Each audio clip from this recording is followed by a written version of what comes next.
In the dying days of the Old West, an elderly sheriff and his posse set out to rescue their town's doctor from cannibalistic cave dwellers.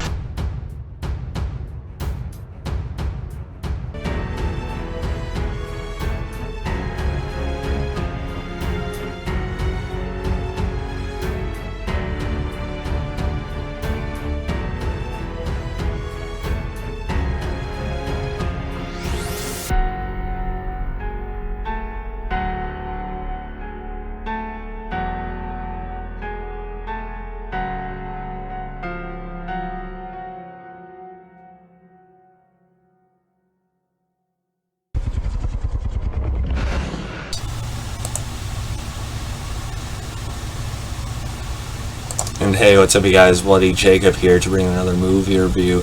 This time we're going to be talking about Bone Tomahawk, which stars Russell Crowe, Patrick Wilson, Richard Jenkins, Matthew Fox, and Lily Simmons. So yeah, this is one I've actually been meaning to watch for quite some time. My brother has recently gotten a copy of it, but then he heard, oh, there's some more brutal horror violence in it, so he kind of shied away from it. So I thought, okay, I'm going to check it out now. Finally. So here we are with it, and you guys know I'm a big horror guy. Horror is still probably my favorite movie genre when it comes down to it. Of course, depending on the movie. But horror is still my favorite genre, just in general anyway. And you combine that with the Western, and I've grown more and more fond of Westerns over the years, partially due to just how fantastic the Red Dead Redemption video games are. But 310 to Yuma is also one of my all-time favorite movies in general. I've enjoyed various other ones in time too. Are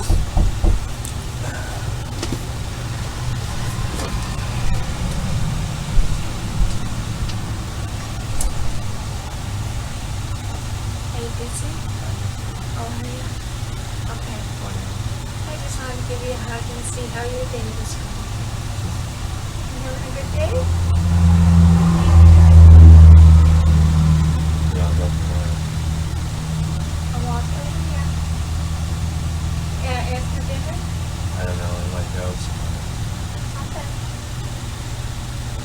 Why, you want to go now?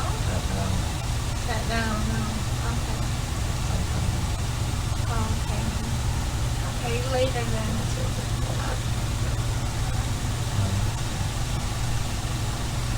I'm busy. I gotta go see Dr. Kevin tomorrow to see about my dizziness. I've been dizzy for a long time. And I don't know what's causing it. Take it slow. Yeah.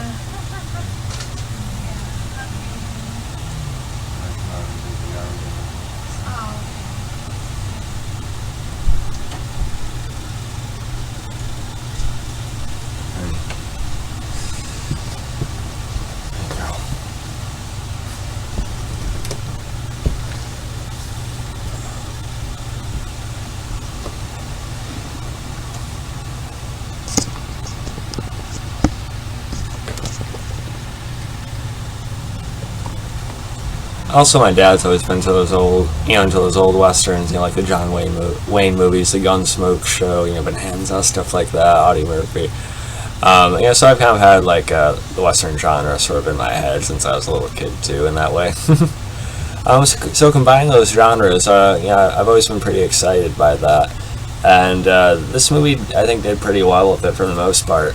You have a great, practically all-star cast here. You have Kurt Russell, of course. He's been a major star for decades now, paired with Richard Jenkins, who a lot of people just know from Step Brothers these days, but he's done some very good, more serious work as well.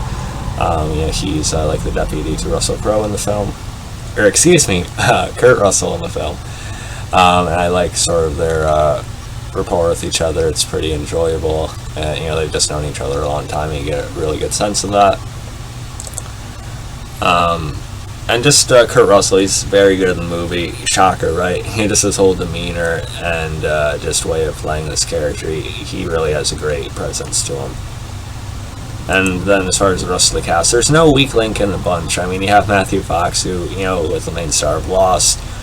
He's sort of like this more morally questionable gunslinger type that they end up bringing into it.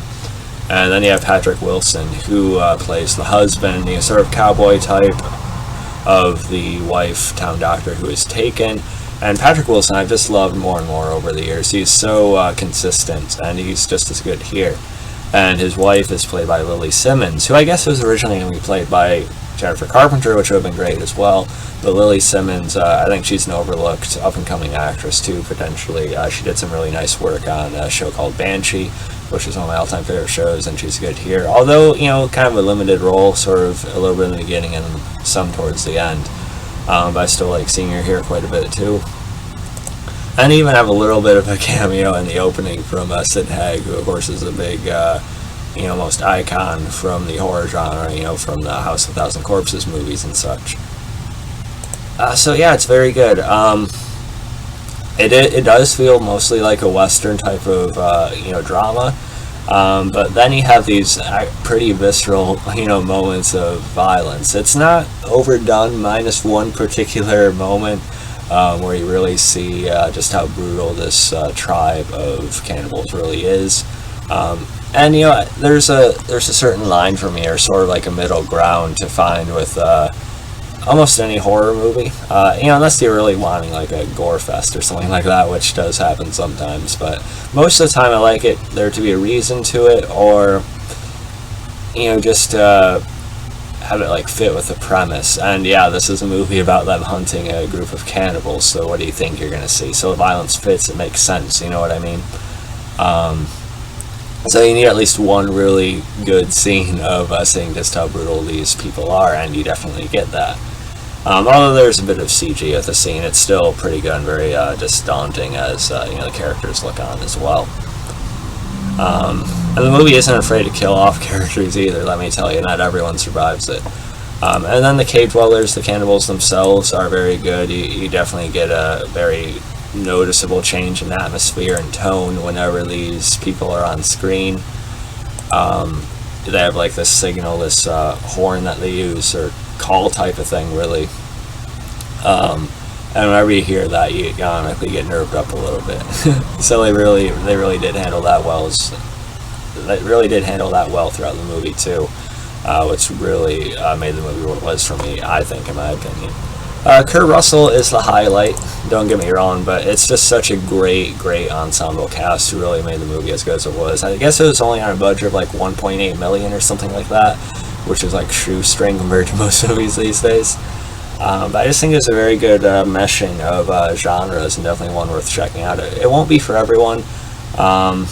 Like I said, there are a lot of brutal bits to it. Most of it's not too bad until like the third act climax of it.